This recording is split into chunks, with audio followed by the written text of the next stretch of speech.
Ordinary unique coaching classes. I hope you guys are doing well. तो previous lecture में हमने start किया था अपना नंबर थ्योरी का चैप्टर नंबर 5।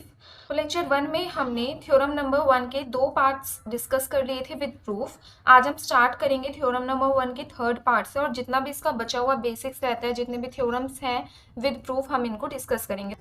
तो सबसे पहले हम करते हैं एग्जाम्पल नंबर 1 का थर्ड पार्ट। सेकंड पार्ट तक हमने अपने प्रीवियस लेक्चर में कंप्लीट कर लिया था। तो देखिए, थर्ड पार्ट में आपको इन तीन के बीच में रिलेशन निकालना है और इसको प्रूफ करना है। आपने x लिया इंटीजर एंड y लिया। अब अगर हमें x और y को इंटीग्रल पार्ट की फॉर्म में लिखना हो तो हम कैसे लिख सकते हैं? जैसे कोई भी नंबर है आपके पास, जैसे हमने एग्जाम्पल भी करे थे प्रीवियस लेक्चर में, 7.6 है, उसको आपको इंटीग्रल पार्ट की फॉर्म में लिखना है। तो आप ऐसे लिख सकते हो 7.6 is equals to integral part of 7.6 plus 0.6। Integral part of 7.6 हो जाएगा आपका 7 प्लस 0.6। अगेन क्या आ गया आपका 7.6। तो दोनों ही इक्वल है, तो आप इस फॉर्म में इसको लिख सकते हो। तो x को हम क्या लिख देंगे यहाँ पे? इंटीग्रल पार्ट ऑफ x, जो भी रिमाइंडर होगा यहाँ पे वो, तो रिमाइंडर हम ले लेते हैं r1, क्योंकि y का भी रिमाइंडर आएगा तो r लेके हम कंफ्यूज हो जाएंगे। सेम y को हम लिख सकते हैं integral part of y plus reminder is r2। और आपको रिमाइंडर पे कंडीशन ध्यान रखनी है। रिमाइंडर क्या होता है आपका? Greater than equals to 0 and less than 1। तो r1 r2 दोनों पे क्या कंडीशन लगेगी? Greater than equals to 0 and less than 1। तो ये रिमाइंडर पे कंडीशन आपको ध्यान रखनी है, ठीक है। अब आप यहाँ पे देखिए, आपको जो प्रूफ करना है उसमें चाहिए क्या एक्चुअल में? x plus y. हम क्या करते हैं, इन दोनों को ऐड कर देते हैं। या तो आप इनको कोई इक्वेशन का नाम दे लो या सिंपली ऐसे ही ऐड कर दो। तो जब आप x प्लस वाई करोगे तो यहाँ पे इन दोनों, जब लेफ्ट हैंड साइड ऐड हुई है तो राइट हैंड साइड भी ऐड हो जाएगी। तो यहाँ पे क्या आ जाएगा? y plus r1 plus r2। ये रिमाइंडर्स भी क्या होंगे आपके? ऐड हो जाएंगे। अब देखिए, रिमाइंडर पे यहाँ पे लगेगी कंडीशन, क्योंकि रिमाइंडर हमें पता नहीं ना किसका क्या है। ये सभी आपके जनरल फॉर्म में, वेरिएबल्स की फॉर्म में है, न्यूमेरिकल वैल्यूज नहीं है कि हम डायरेक्ट निकाल ले। तो r1 प्लस r2 पे आपकी कंडीशन क्या लगेगी? देखिए, ये जो दोनों रिमाइंडर्स का सम है, ये या तो आपका किसके इक्वल हो सकता है? 1 के इक्वल हो सकता है, या फिर 1 से लेस हो सकता है, या फिर ग्रेटर देन 1 हो सकता है। ये तीन कंडीशन आपकी बनती है। अब x प्लस वाई तो आ गया आपका, ठीक है। इसके ऊपर आपको इसका इंटीग्रल पार्ट निकालना है। मतलब जो आपको थ्योरम में प्रूव करने के लिए दिया हुआ है, आप उसी के अकॉर्डिंग चलते रहो तो आपका थ्योरम इजीली प्रूव हो जाएगा। तो हम यहाँ पे ऑपरेट कर देते हैं इसका इंटीग्रल पार्ट निकालने के लिए स्क्वायर ब्रैकेट्स। तो यहाँ पे हो जाएगा x plus y is equals to. अब इसे समझने के लिए हम लेते हैं यहाँ पे एक एग्जाम्पल के थ्रू इसे समझेंगे। तो आपको यहाँ पे 3 एग्जाम्पल लेने पड़ेंगे, एक इक्वल्स टू 1 के लिए, लेस देन 1 के लिए, ग्रेटर देन 1 के लिए। तो हम यहाँ पे एग्जाम्पल ले लेते हैं। फॉर एग्जाम्पल, x आपने लिया 7.6 एंड y आपने लिया 3.2। सेम x आपने ले लिया 8.6 and y is 1.4 and x आपने लिया यहाँ पे 7.9 एंड y इज 8.6। क्लियर? तो यहाँ पे ये एग्जाम्पल्स जो हैं ये मैंने इन्हीं कंडीशंस के अकॉर्डिंग लिए हैं। अगर आप यहाँ पे देखोगे तो इसका जो रिमाइंडर है वो आपका लेस देन 1 आएगा, इसका रिमाइंडर आपका इक्वल्स टू 1 आएगा एंड इसका रिमाइंडर ग्रेटर देन 1 आएगा, ठीक है। तो देखिए, यहाँ पे जो सबसे पहले हम लेस देन 1 वाली कंडीशन देखते हैं, जहाँ पे रिमाइंडर लेस देन 1 है। इसमें आप क्या करोगे? इन दोनों को प्लस करके ऑपरेट करो। 7.6 प्लस 3.2, इसका इंटीग्रल पार्ट कितना आएगा? 7.6 plus 3.2 is 10.8 and integral part is 10 only, ठीक है। ये आ गया आपका 10। अब आपको क्या करना है? इनको सेपरेटली ऑपरेट करो। मीन्स 7.6 का इंटीग्रल पार्ट प्लस 3.2 का इंटीग्रल पार्ट। तो 7.6 का इंटीग्रल पार्ट 6 एंड 3.2 का 3, 7 plus 3 is again 10। So that means हम क्या लिख सकते हैं? दोनों नंबर्स को, जो भी दोनों आपके इंटीजर्स हैं, उनको ऐड करके उनका इंटीग्रल पार्ट निकालो, सेपरेटली इंटीग्रल पार्ट निकालो, वो दोनों इक्वल आते हैं। तो हम यहाँ पे अब कंडीशन लिखेंगे। अब जैसे x प्लस वाई का इंटीग्रल पार्ट है तो हम ऐसे भी लिख सकते हैं integral part of x plus integral part of y। Result तो दोनों का सेम आना है। ये कब है? जब आपने रिमाइंडर्स को लिया less than 1, r1 plus r2 less than 1। मैं आपको एग्जाम्पल का यूज करके इसलिए समझा रही हूँ क्योंकि ये कंडीशन एग्जाम्पल से बिल्कुल क्लियर हो जाएंगी। नेक्स्ट है आपका इक्वल्स टू 1 और ग्रेटर देन 1 के लिए। तो पहले हम करते हैं इक्वल्स टू 1। यहाँ पे अगर आप रिमाइंडर देखो 8.6 एंड 1.4, 8.6 की इंटीग्रल वैल्यू 8 एंड 1.4 की 1, तो 0.6 यहाँ से बचेगा एंड 0.4 यहाँ से, दोनों ऐड होकर रिमाइंडर आएगा आपका 1। तो ये हम इक्वल्स टू 1 के लिए लेते हैं। तो अगेन पहले दोनों को प्लस कर लो। तो 8.6 एंड 1.4 कितना हो जाएगा आपका? 10 and integral value of 10 is again 10। अब हम सेपरेटली निकालते हैं। तो सेपरेटली जब आप निकालोगे तो देखो, integral value of 8.6 plus integral value of 1.4 कितनी आ जाएगी आपकी? 8.6 का क्या हो जाएगा? 8 एंड 1.4 का 1, तो ये किसके इक्वल है, 9 के इक्वल। और हमें क्या चाहिए, हमें लेफ्ट हैंड साइड और राइट हैंड साइड, ये आपकी लेफ्ट हैंड साइड है, यहाँ पे राइट हैंड साइड पे जो भी हम लिखेंगे उसे इक्वल बनाना है। तो यहाँ पे डिफरेंस कितने का रह गया, 1 का। तो हम क्या करेंगे, x प्लस वाई, इसको हम कैसे लिख सकते हैं यहाँ पे, integral value of x plus integral value of y। तो अगर हम ऐसे लिखते हैं तो इसमें 1 का डिफरेंस आ गया, यहाँ पे 10 और यहाँ पे 9, तो हम +1 और कर देंगे इसको इक्वल करने के लिए। तो अब यहाँ पे आप +1 कर दो, तो 9 + 1 क्या, 10 आ जाएगा ना आपका, और यही हमें करना था। अब हम यहाँ पे देखते हैं ग्रेटर देन 1 के लिए, तो उसके लिए हमने ये एग्जाम्पल लिया था, दोबारा लिख लेते हैं। यहाँ पे x is equal to 7.9 and y is equal to 8.6। तो अगर आप यहाँ से देखो रिमाइंडर 0.9 यहाँ से आएगा और 0.6 यहाँ से, तो आपका 1 से ग्रेटर हो जाएगा 1.5, ठीक है।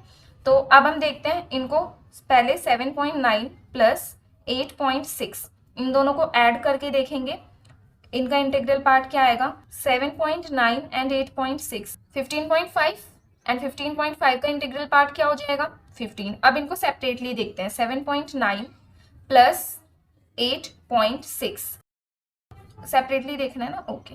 तो 7.9 का क्या हो जाएगा इंटीग्रल पार्ट, 7 एंड 8.6 का हो जाएगा 8 एंड 7 एंड 8 इज, सॉरी यहाँ पे ना आपका 16.5 आएगा, है ना। तो इंटीग्रल पार्ट क्या हो जाएगा आपका 16। अब यहाँ पे 7 एंड 8 कितना हो जाएगा, 15। तो अब आप देखो, तो दोनों के इक्वल बनाने के लिए मुझे 15 में +1 करना पड़ेगा, तब जाके ये बनेगा 16 और दोनों होंगे इक्वल, ठीक है। तो हम क्या करेंगे, इसमें 7.9 plus 8.6 is equals to 7.9 plus 8.6 and +1, तब जाके दोनों आपके LHS RHS इक्वल होंगे। तो वही कंडीशन हमने यहाँ पे लिखी थी। तो ये जो कंडीशन है +1 वाली, ये इक्वल्स टू 1 और ग्रेटर देन 1 दोनों के लिए ट्रू प्रूव होती है। तो यहाँ पे हम लिख देंगे ये कंडीशन कब ट्रू है, if R1 plus R2 is equals to 1 और ग्रेटर देन 1। तो ये मुझे आपको समझाना था with the help of examples and I hope this is clear to all of you. अब देखिए कंडीशन हमने निकाल ली थी with the help of example. अब इस कंडीशन को मर्ज करके लिख देते हैं, कैसे, लेफ्ट हैंड साइड आपकी एज इट इज रहेगी, x प्लस वाई की integral value is equals to. अब अगर हम इसको ऐसे लिख दें, दोनों कंडीशंस को, integral value of x plus integral value of y plus 1 and यहाँ पे इक्वल टू के प्लेस पे हम क्या लगा देते हैं, less than equal to, less than equal to. क्योंकि अगर आप देखो x प्लस वाई के इंटीग्रल वैल्यू के इक्वल है x प्लस वाई, तो ये तो इसके इक्वल हो जाएगा, ठीक है। एंड अच्छा इक्वल नहीं होगा, ये वाला इक्वल हो जाएगा, x plus y plus 1 equal में आ जाएगा और इससे लेस।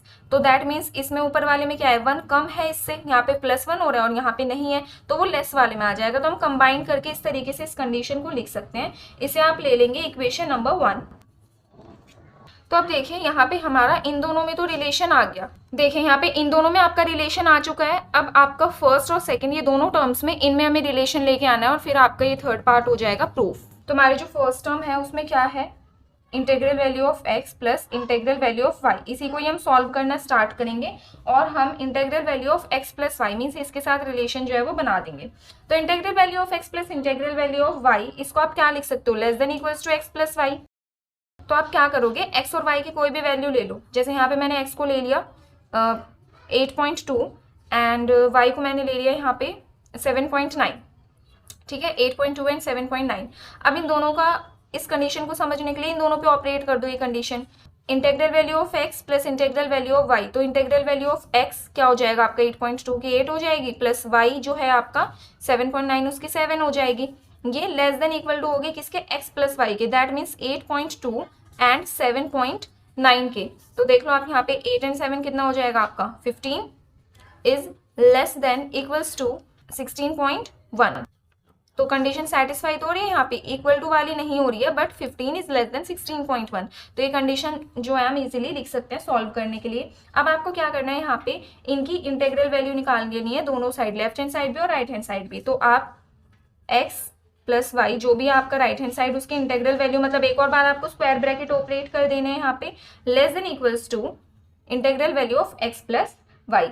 अब देखो इंटीग्रल वैल्यू जो होती है ना, उसकी आप कितनी भी बार इंटीग्रल वैल्यू निकालो वो वही सेम आएगी। जैसे 8.2 की मैंने इंटीग्रल वैल्यू निकाली, वो आई 8।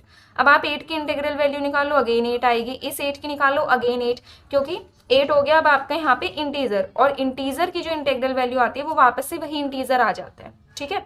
तो यहाँ पे जो इंटीग्रल वैल्यूज ऑलरेडी निकली हुई है x और y की, फिर से आप उसके ऊपर स्क्वायर ब्रैकेट ऑपरेट कर रहे हो, मतलब इंटीग्रल वैल्यू निकाल रहे हो, तो अगेन वही वैल्यू आपकी आ जाएंगी यहाँ पे। Clear. Less than equals to, ये आपका एज इट इज रहेगा x प्लस वाई, इसे आप दे दो इक्वेशन नंबर 2। तो ये लिया हमने यहाँ पे equation number 1 and this is equation number 2। अब इन दोनों को आपको क्या करना है, मर्ज करना है सिंपली। तो कैसे करोगे, जैसे आपने यहाँ पे ये लिख लिया, आप लिख देंगे यहाँ पे from equation number 1 and 2 x plus y, ये लेस देन इक्वल टू है x प्लस वाई के, लिख देंगे less than equals to x plus y, मतलब ये कंडीशन आपको सेम रखनी है। अब देखो this is less than equals to x plus y की integral value and x plus y की integral value is less than equals to this. तो यहाँ पे हम ये कंडीशन लिख सकते हैं। तो यहाँ पे हो जाएगा आपका less than equals to x plus y, ये वाली कंडीशन हम यहाँ पे लिख रहे हैं, प्लस 1। और अगर आप अपने थ्योरम के स्टेटमेंट में देखो तो यही कंडीशन हमें यहाँ पे क्या करना था, प्रूव करनी थी। तो देखिए चैप्टर नंबर 5 में एक्सरसाइज 5.1 का बेसिक आपका ऐसा है कि जितना आप एग्जाम्पल से रिलेट करके समझोगे उतना आपको क्लियर होगा। तो जहाँ पे भी आपको डाउट आता है वहाँ पे कोई भी एग्जाम्पल उठा लो एक्स और वाई का और उसको सॉल्व करके देख लो। कोई भी कंडीशन उठाओ, उसमें एक्स और वाई की वैल्यू डालो, आपको खुद समझ में आ जाएगा जब वो कंडीशन सेटिस्फाई होगी। तो क्लियर। अब हम करते हैं fourth part. Now fourth part is you have to prove this. ये कंडीशन आपको गिवन है और इसे आपको करना है प्रूफ। और दो पार्ट्स में गिवन है। सबसे पहले एक्स को आप कंसीडर करेंगे एज अ इंटीजर और फिर अदरवाइज, मतलब अदर देन इंटीजर कुछ भी आप लेके चल सकते हैं। सबसे पहले आप यही लिखेंगे कि if x is an integer, अगर एक्स आपके पास इंटीजर है तो जब आप उसके इंटीग्रल वैल्यू निकालोगे एक्स की तो वो अगेन वही आ जाएगी। जैसे कि मैंने आपको बताया 7 एक इंटीजर है, उसकी आप इंटीग्रल वैल्यू निकालोगे तो अगेन 7 आएगा। एंड सेम फॉर यहाँ पे किसके लिए, दोनों के लिए हमें देखना है एक्स और माइनस एक्स, क्योंकि इसी को ही तो हमें प्रूव करना है, तो ये वैल्यूज तो हमें निकालनी पड़ेंगी। उसके बाद अगर आप माइनस एक्स के लिए देखते हो, इसकी इंटीग्रल वैल्यू वो भी क्या आ जाएगी आपकी, माइनस एक्स आ जाएगी। ठीक है। और इन दोनों को आपको क्या करना है, ऐड। तो जब हम ऐड करते हैं integral value of x and integral value of minus x को, तो ये वैल्यूज पुट करो, यहाँ से एक्स और इसकी आई है minus x and x minus x is 0, जो कि हमें प्रूव करना था। तो फर्स्ट पार्ट हुआ आपका प्रूफ। अब नेक्स्ट है if x is not an integer. जब एक्स आपका इंटीजर नहीं होगा तो उस टाइम पे क्या होता है, ये एक्स है, इसको आप कैसे लिख सकते हो, integral value of x plus reminder भी आता है जरूर इसका, क्योंकि एक्स अब यहाँ पे एक इंटीजर नहीं है, एक्स कोई भी अदर नंबर है, मान लो 3.6 है, तो यहाँ पे integral value of 3.6 is 3 plus reminder आएगा आपका 0.6, मतलब रिमाइंडर ऑलवेज आएगा ही आएगा जब एक्स आपका इंटीजर ना हो। ठीक है। और यहाँ पे आपको रिमाइंडर की कंडीशन लगानी होती है कि it is less than 1 and greater than equals to 0। ये हमेशा आप कंडीशन लगाओगे जब भी कहीं पे रिमाइंडर यूज हो रहा है।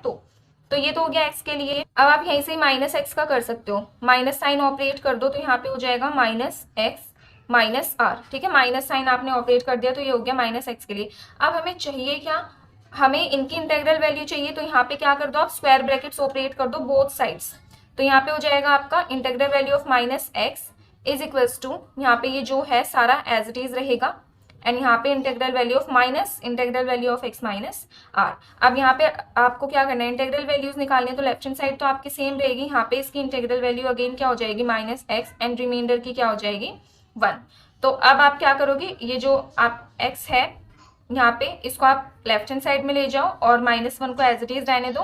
तो यहाँ पे ये तो है ही आपका, इधर आप लेके जाओगे तो plus integral value of x is equals to -1। और अगर आप देखो, मतलब ये आगे पीछे आप ऐसे करके लिख सकते हो, एडिशन कम्यूटेटिव होता है। तो यही आपको प्रूव करना था यहाँ पे, ये वाली कंडीशन देखिए, अदरवाइज में आपका क्या आना चाहिए, -1, जो कि आपका यहाँ पे प्रूव हो चुका है। I hope this is clear to all of you. अगर आपको फिर भी कोई डाउट है तो आप कमेंट सेक्शन में कमेंट जरूर कर सकते हैं। अब हम करते हैं थ्योरम नंबर 2।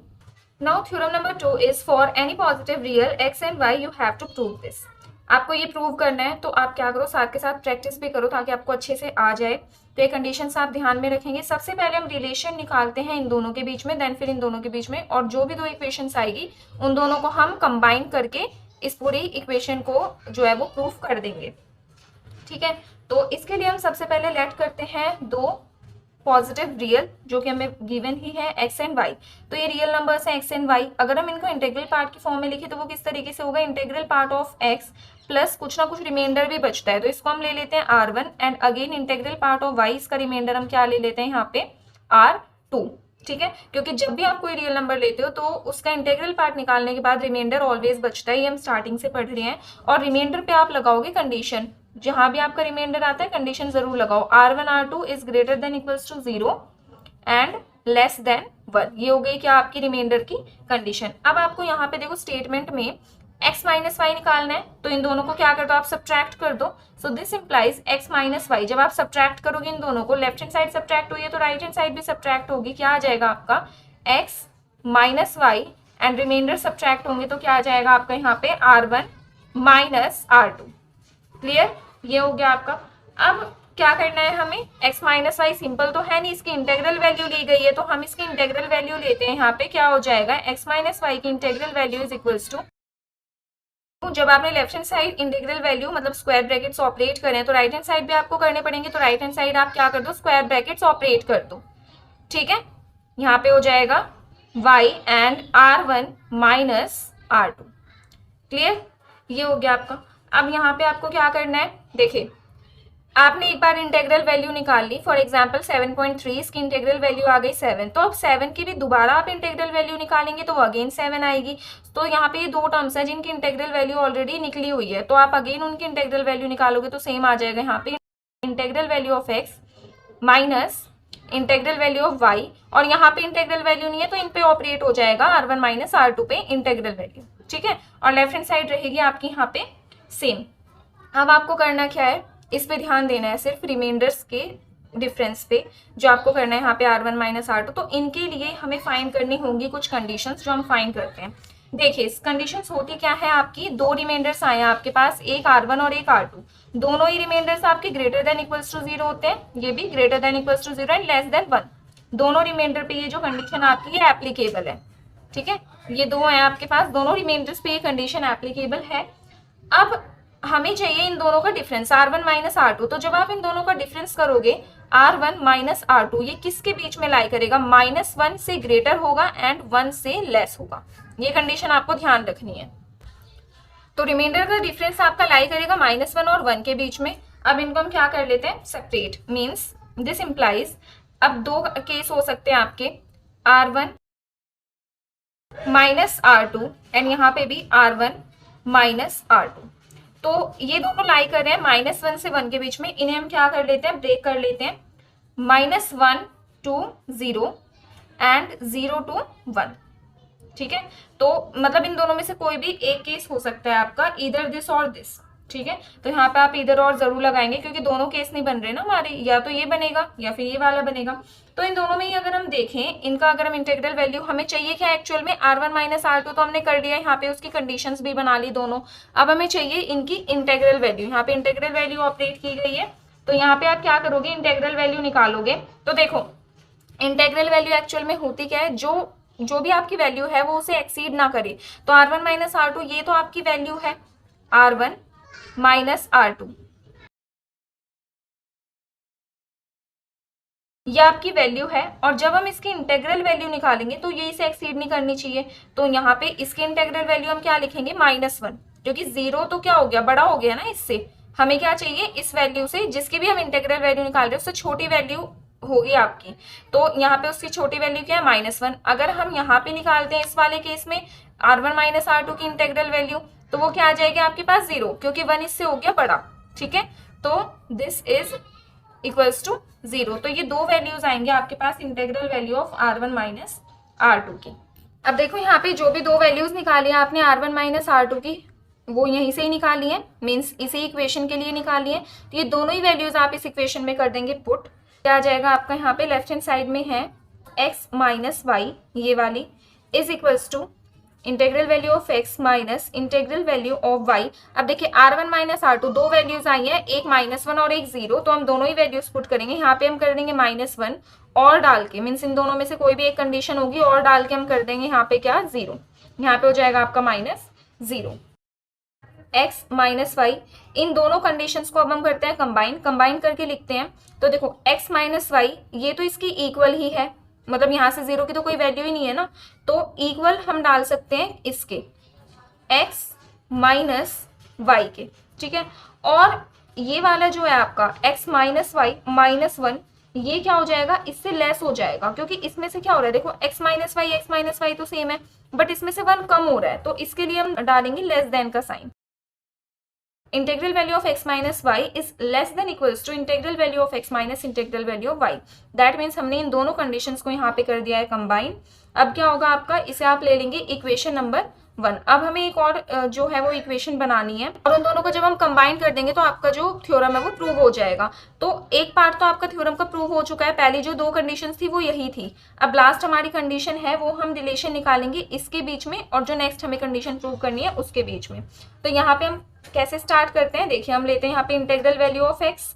तो इसमें मैं क्या कर देती हूँ, प्लस वाई और माइनस वाई कर देती हूँ। तो x में मैंने सब्ट्रैक्ट कर दिया y को और ऐड कर दिया y को, कोई फर्क नहीं पड़ेगा क्योंकि ऐड सब्ट्रैक्ट करा है। अब जैसे कि हमें एक कंडीशन पता है, अगर आपको इंटेग्रल वैल्यू फाइंड करनी हो a प्लस बी की, तो ये क्या होता है, less than equals to integral value of a plus integral value of b plus 1। ये कंडीशन आपको रखनी है ध्यान, क्योंकि यही हम यहाँ पे यूज करेंगे। a हम कंसीडर करेंगे x माइनस वाई को और b हम कंसीडर करेंगे y को। सो इसे हम लिख सकते हैं this is less than equals to, अब a हमने ले रखा है x माइनस वाई, तो इंटेग्रल वैल्यू ऑफ a के प्लेस पे integral value of x minus y plus integral value of b के प्लेस पे integral value of y and plus 1 आपका एज इट इज। तो अब आपको क्या करना है, बोथ साइड्स यहाँ पे भी और यहाँ पे भी आपको इंटेग्रल वैल्यू ऑफ y को करना है सब्ट्रैक्ट, क्योंकि जो कंडीशन हमें चाहिए, देखो रिजल्ट हमें क्या लेके आना है मैं आपको यहाँ पे बता देती हूँ थ्योरम के अकॉर्डिंग जो भी है। यहाँ पे देखिए integral value of x minus y plus 1, ये हमें रिजल्ट चाहिए, ठीक है। तो यहाँ पे हमें integral value of x minus y की जरूरत है, इंटेग्रल वैल्यू ऑफ y तो कहीं है ही नहीं यहाँ पे, तो दैट मीन्स y को करना है हमें एलिमिनेट।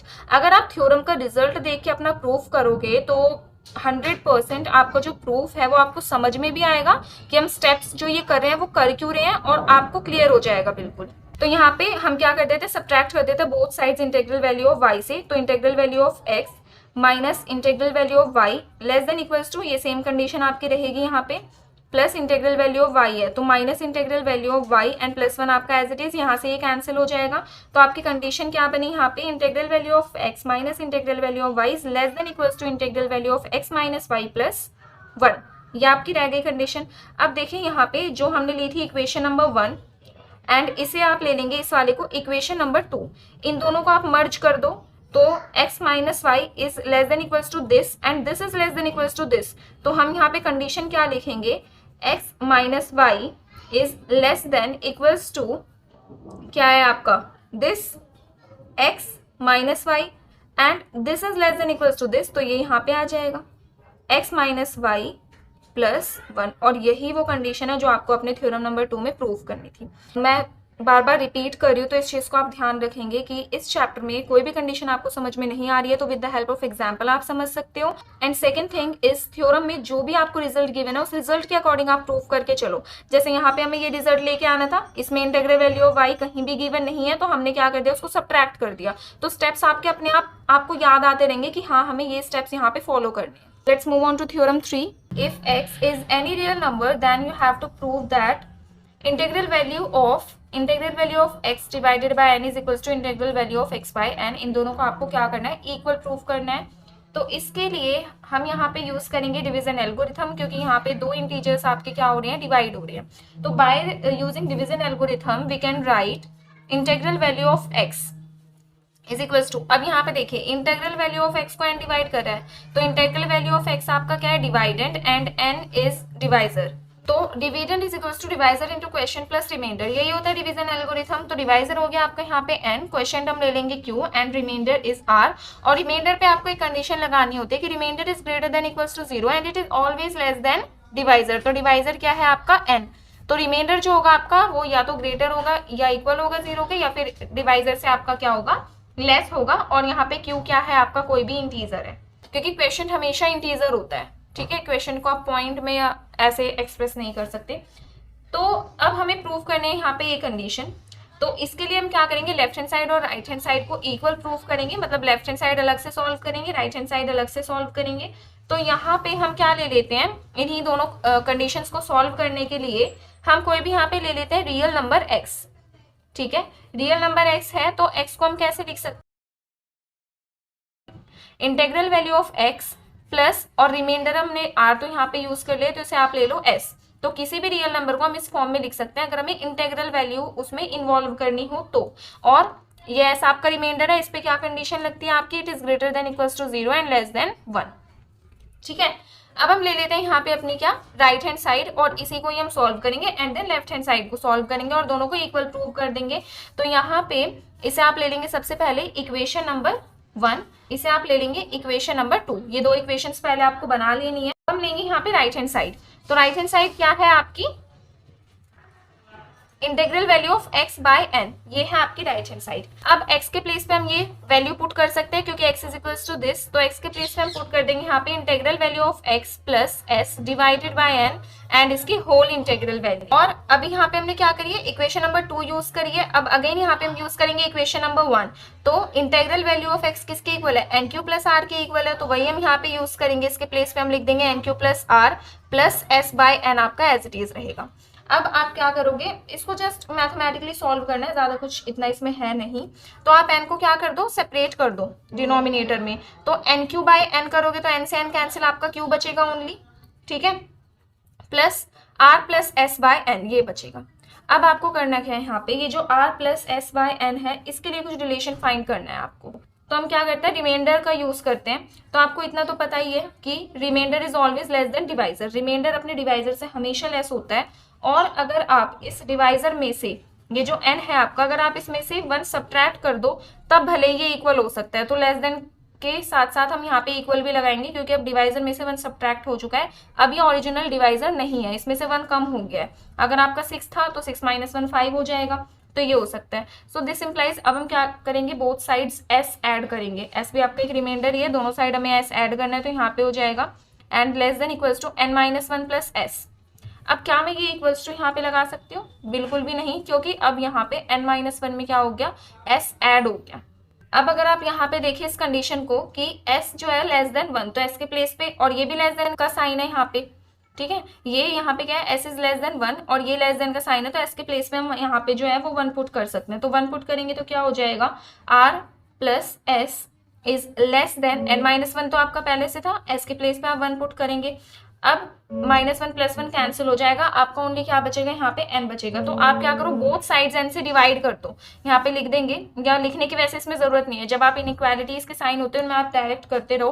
तो यहाँ पे n से डिवाइड कर दो, तो r plus s by n हो जाएगा एंड लेस देन, यहाँ पे तो n बचेगा और n को n से डिवाइड करोगे तो क्या आ जाएगा आपका यहाँ पे 1। तो ये ही कंडीशन थी जो हमें निकालनी थी, मतलब एक्चुअल में हमें लेके आनी है इसमें condition r plus s by n में। तो उसी तरीके से हम कंडीशंस को ऑपरेट करेंगे कि इसके लिए आपकी कोई भी कंडीशन जो है वो निकले। तो यहाँ पे इस इक्वेशन में हम क्या करेंगे, इसकी वैल्यू पुट करेंगे। तो ये क्या था आपका, राइट हैंड साइड थी ना, तो राइट हैंड साइड क्या हो जाएगी आपकी यहाँ पे, q plus r plus s by n. तो इट इज लेस देन 1, तो हम इसको नेग्लेक्ट कर सकते हैं और सिंपली ये x बाई जो n है आपका, integral value of x by n, इसको हम ले सकते हैं q के इक्वल, सिर्फ आपका q बचेगा, इसको हम कर देंगे नेग्लेक्ट। अब आप लेंगे यहाँ पे left hand side. Left hand side क्या थी आपकी, वो भी मैं लिख देती हूँ, इंटीग्रल वैल्यू ऑफ दिस, इसकी इंटीग्रल वैल्यू, ठीक है।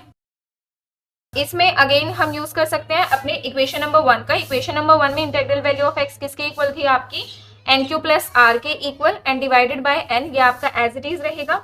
अब हम क्या करेंगे, ये n अगेन इसके डिनोमिनेटर सेपरेट कर दो, तो एन क्यू बाय n, तो यहाँ पे क्या बचेगा ओनली आपका q plus r by n, आपका हो जाएगा ये r by n is equals to, r क्या है आपका रिमाइंडर और n है आपका डिवाइजर। रिमाइंडर को आप डिवाइड कर रहे हो डिवाइजर से, तो बहुत जो क्वेश्चन आएगा आपका वो बहुत ही ज्यादा क्या आएगा, कम आएगा। तो इसे भी हम क्या कर सकते हैं, नेग्लेक्ट करके यहाँ पे क्या आ जाएगा आपका ये q।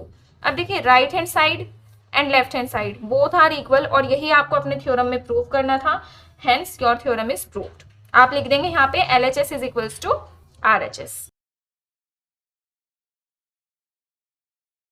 Now theorem number 4 is if n and a are positive integers, n और a हैं आपके positive integers, then you have to prove that number of integers among, ये आपको यहाँ पे ये दिए गए हैं, कुछ नंबर्स दिए गए हैं, विच डिविजिबल बाय a। अब इनमें से ऐसे नंबर्स जो कि a से डिविजिबल है वो है n बाय a की इंटेग्रल वैल्यू, ये आपको प्रूव करना है। इसको एक सेट कंसीडर कर लेते हैं S, जिसमें आएंगे आपके 1 2 3 अप टू n। अब हमें ऐसे इंटीजर्स देखने हैं, S में से ही होंगे जो कि a से डिविजिबल हो। अब a से डिविजिबल है तो वो किस टाइप के होंगे, वो होंगे a 2a 3a, मतलब इसमें जितने भी इंटीजर्स हैं उन्हें आपको a से मल्टीप्लाई करना है, तभी तो वो a से डिविजिबल होंगे ना। अब a को आप a से डिवाइड करो 1 आएगा, 2a को फिर से a से डिवाइड करो 2 आएगा, तो वही इंटीजर्स आने चाहिए आपके। अब तो ये जाएगा आपका r a तक। अब एक्चुअल में हमें करना क्या है, हमें इस r की ही वैल्यू फाइंड करनी है कि ये एक्चुअल में जाएगा कहाँ तक, तभी तो हमें पता चलेगा कि कितने इंटीजर्स डिवाइड होंगे। तो आर को फाइंड करने के लिए हमें यहाँ पे कुछ कंडीशंस जनरेट करनी पड़ेंगी। वो कैसे, जैसे आपका आर ए है, अब आर ए एन के इक्वल भी हो सकता है और इससे लेस भी हो सकता है, हमें नहीं पता, हमें आइडिया नहीं है अभी कि आर ए जो है वो लेस देन या इक्वल टू हो सकता है एन के। पहली कंडीशन तो ये बन गई आपकी। सेकंड कंडीशन क्या है, एन क्या है आपका डिवाइडेंड, लेस देन होगा आर प्लस वन के। अभी क्या था आपका, आर ए लेस था एन से, जैसे ही आप आर में प्लस वन करोगे एन लेस हो जाएगा और आप इसमें ए और मल्टीप्लाई कर दो, क्योंकि ए तो हमें चाहिए ही चाहिए, क्योंकि हम ए के ही डिविजिबल देख रहे हैं, मतलब ए से ऐसे ही इंटीजर्स को देख रहे हैं जो कि क्या हो, डिविजिबल बाय ए हो, तो आपको ए यहाँ पे करना पड़ेगा। ये दो कंडीशन आप यहाँ पे बनाओगे। अब इन दोनों कंडीशंस को आप कर दोगे कंबाइंड, कैसे, r a is less than equals to n and n is less than this, तो n is less than r plus one into a. इन दोनों कंडीशंस को कर दिया आपने कंबाइंड। अब आपको इस पूरी कंडीशन को डिवाइड कर देना है ए से। तो जब आप यहाँ से ए से डिवाइड करोगे तो यहाँ आप ए से ए कैंसिल, ए से ए कैंसिल, क्या बनेगी आपकी कंडीशन यहाँ पे, r less than equals to n by a and less than r plus one. So this implies, अब आपको आर की वैल्यू निकालनी थी यहाँ पे, तो r is equals to n by a, और हमें वैल्यू कैसी लेनी है, इंटेग्रल वैल्यू। ठीक है, यहाँ पे आपके कोई मतलब पॉइंट में भी हो सकती है वैल्यू, कैसे भी हो सकती है, आपको चाहिए इंटेग्रल वैल्यू, तो आप क्या करेंगे यहाँ पे r is equals to n by a की ले लेंगे इंटेग्रल वैल्यू। अब आप क्या करेंगे, यहाँ पे सीरीज में r की वैल्यू पुट कर देंगे, तो क्या हो जाएगा, a 2a 3a 4a up to r a, तो r के प्लेस पे आप पुट करेंगे n by a into a. तो ये आपके सारे इंटीजर्स हैं जो कि a से डिविजिबल होंगे।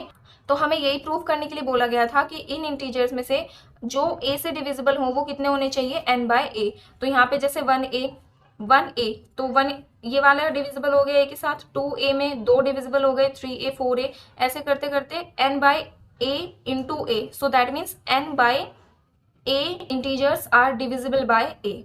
ठीक है, तो ऐसे इंटीजर्स, नंबर ऑफ इंटीजर्स जो कि a से डिविजिबल होंगे वो क्या है आपके n बाय a, और यही हमें करना था प्रूफ। ठीक है, तो सिंपल सा थ्योरम है, बट अगेन आप इसको समझेंगे, एक दो बार प्रैक्टिस करेंगे तो बिल्कुल अच्छे से क्लियर हो जाएगा। Now next is de Polignac's formula. ये इसका जो रिजल्ट है इस फॉर्मूले का वो ज्यादा इंपॉर्टेंट है as compare to proof, but proof भी हम इसका करते हैं साथ के साथ। तो डी पॉलनिक्स फॉर्मूला है क्या, to find the highest power of a prime contained in n factorial. N factorial आपका कोई भी नेचुरल नंबर हो सकता है, उसमें किसी भी प्राइम की जो हाईएस्ट पावर होगी by using D Polignac's formula हम वो कैलकुलेट कर सकते हैं। या फिर इसकी स्टेटमेंट ऐसे भी हो सकती है, to find the highest power of a prime which divides n factorial. Obviously अगर वो एन फैक्टोरियल में कंटेन कर रहा है तो वो उसको डिवाइड भी करेगा। तो स्टार्ट करते हैं इसका प्रूफ। ये जो आपका डी पॉलनिक्स फॉर्मूला है ये है प्राइम के लिए। तो फर्स्टली हम क्या करेंगे, कोई भी प्राइम नंबर लेट कर लेंगे। हमने यहाँ पे ले लिया p be, any prime number जो कि एन फैक्टोरियल में कंटेन करता है। ठीक है, कंडीशन यही है कि एन फैक्टोरियल में कंटेन होना चाहिए, ऐसे नहीं कि आप बाहर से ले लो कोई भी प्राइम नंबर, वही प्राइम नंबर आपको लेना है जो कि एन फैक्टोरियल में कंटेन करता हो। Now let the greatest integer contained in n by p square, n by p cube and so on respectively denoted by. अब ये जो आपके मेंबर्स हैं इसमें जो ग्रेटेस्ट इंटीजर होगा n by p का ग्रेटेस्ट इंटीजर, उसके हम क्या निकाल देंगे, integral value. Same for n by p square and same for n by p cube. ये हम यहाँ पे क्यों ले रहे हैं, क्योंकि आगे हमारे यूज होने वाले हैं, अभी आप देखेंगे कैसे। तो हमें सबसे पहले क्या करना है, नेचुरल नंबर्स का सेट कंसीडर कर लेना है। तो हमने यहाँ पे s ले लिया है जो कि है set of natural numbers 1 2 3 up to n। अब यहाँ पे हमें क्या देखना है, 2-3 स्लॉट्स ऐसे करने हैं जो कि सेम एक ही टाइप के होंगे। जैसे पहला स्लॉट है आपका ये, इसमें आप क्या बताओगे, members of s which are divisible by p। मतलब सबसे पहले तो हम यही देखेंगे कि जो प्राइम नंबर हमने लेट करा है इस सेट के मेंबर्स उससे डिविजिबल है भी या नहीं है।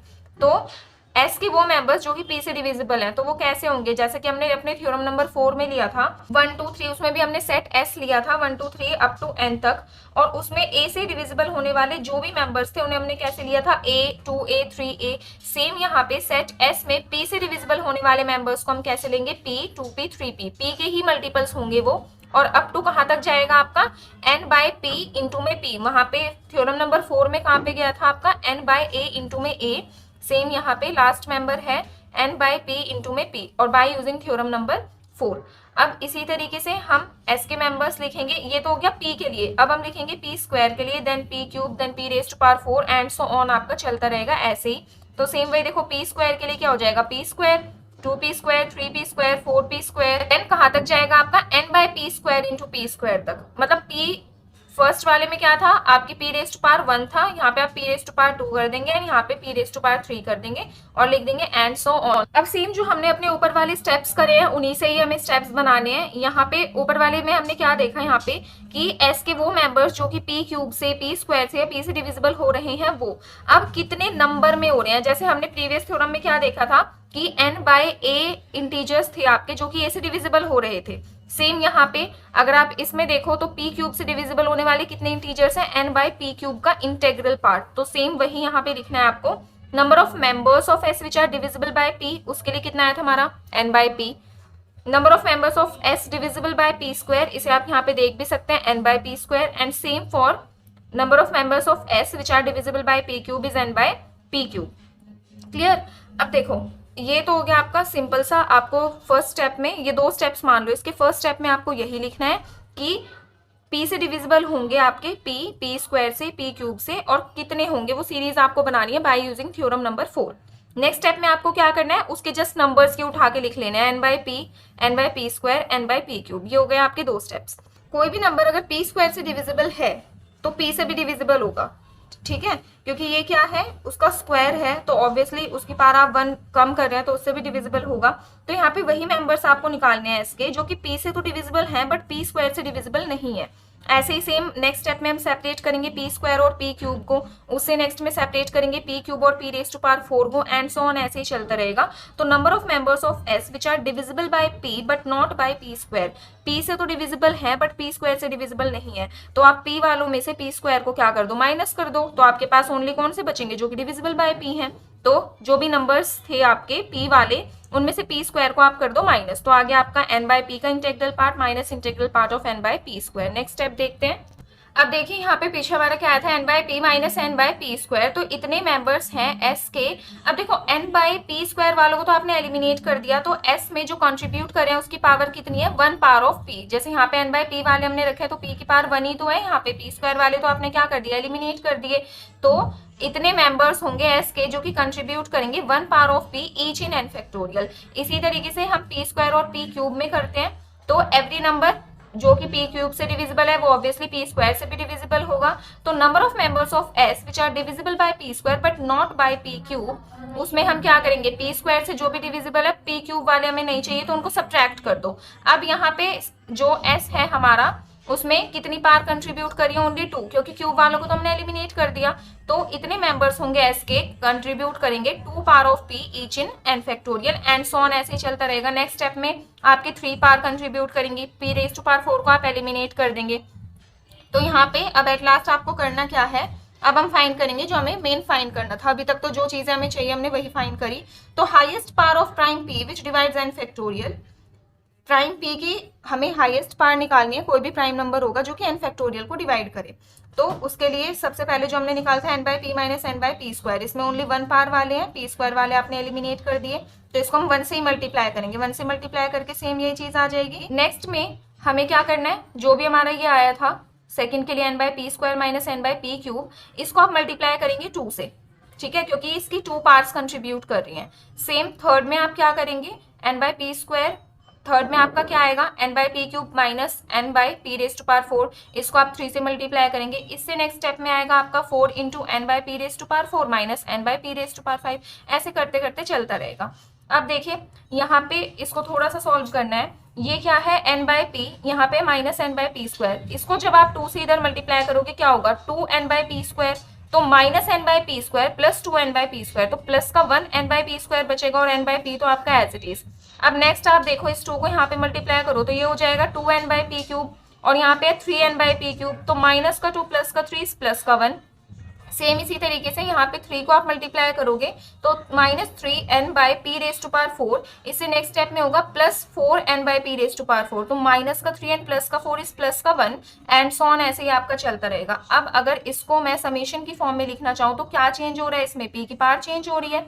यहाँ पे था आपका p⁻1, देन 2 3 4 5 6, ऐसे आपकी पावर्स जो है वो p की वेरी करती रहेंगी, इंक्रीज होती रहेंगी। तो इन्हें हम क्या लिख सकते हैं, हम यहाँ पे समेशन में i को दे देंगे 1 टू इन्फिनिटी, 1 से स्टार्ट हो रहा है और ये इन्फिनिटी तक जाएगा, and integral part of n by p raise to power i हमने इसलिए लगाया क्योंकि पावर्स ही हैं जो कि वेरी हो रही हैं p की, ठीक है। तो इस पे जो आपका डी पॉलनेक्स फॉर्मूला है, इस पे बेस्ड आपके न्यूमेरिकल्स ही आते हैं मोस्ट ऑफ द टाइम्स, ठीक है। और इसी फॉर्मूले का हम यूज करने वाले हैं अपने एग्जाम्पल्स में और एक्सरसाइज के क्वेश्चंस में भी। तो आज के लिए हम इतना ही करते हैं। नेक्स्ट लेक्चर में हम करेंगे एग्जाम्पल्स ऑफ एक्सरसाइज 5.1। अगर आपको आज का लेक्चर पसंद आया तो चैनल को सब्सक्राइब जरूर करना, like and share also, and you can follow us on Telegram, link is given in the description box. Stay tune.